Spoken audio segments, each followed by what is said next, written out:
यति पनि खिच्दैन मेरोले खिच्ने हो त तपाईँको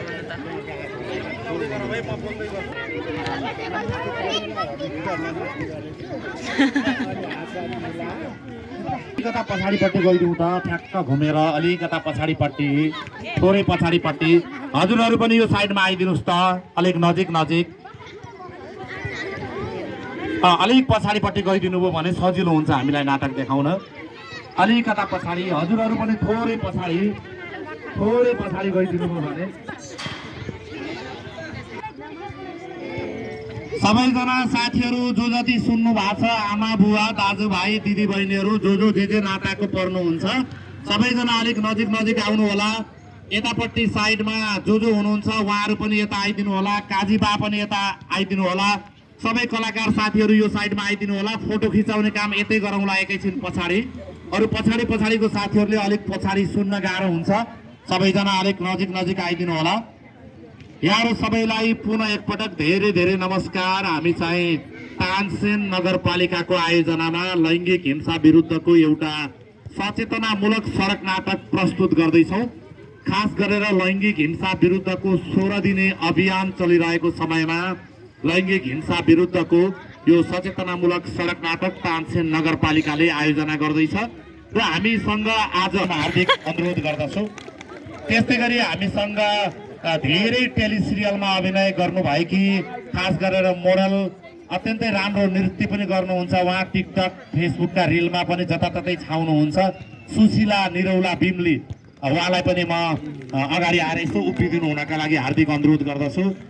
त्यस्तै गरी हामीसँग राजन चौलागाई खैराते गायक तथा उहाँ पनि एकदमै धेरै टेलिसिरियलमा जिरे खुर्सानीदेखि अन्य धेरै सिरियलमा अभिनय गरिसक्नु भएको छ म राजन चौलागाई खैरातेजीलाई पनि अगाडि आइदिनु हुनका लागि हार्दिक अनुरोध गर्दछु त्यस्तै गरी हामीसँग सुरेश असिम उहाँ हेर्दाखेरि सानो तर चाहिँ नेपाली चलचित्र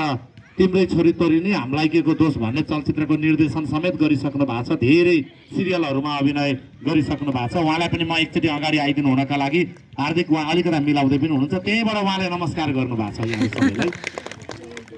र थोरै म कार्यक्रमलाई औपचारिकता दिन चाहन्छु आजको यो कार्यक्रममा हामीसँग हाम्रो यस नगरपालिकाका अभिभावक उपमेयरज्यू हुनुहुन्छ हामीसँग यत्रो मान्छे जम्मा पारेर चाहिने नचाहिने कुरा भनिरहेको छ त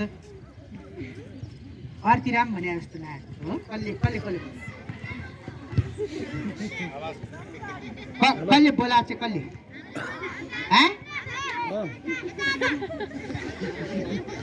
एलएमको बेला बोला है नाम अब कसले बोला भने थाहा छैन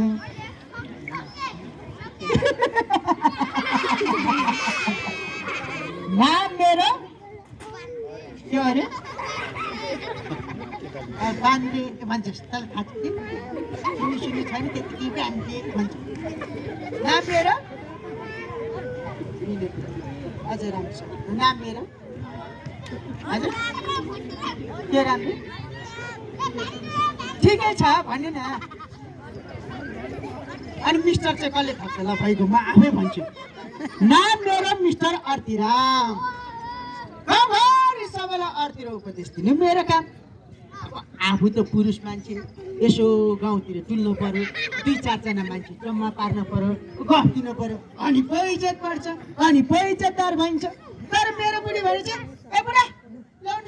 मलाई यो घरको काम सकाइदिनु ल्याउ न यति घरको काम सकाइदिनु अब मन्दिरजी ए बाबा घरको काम पनि हामी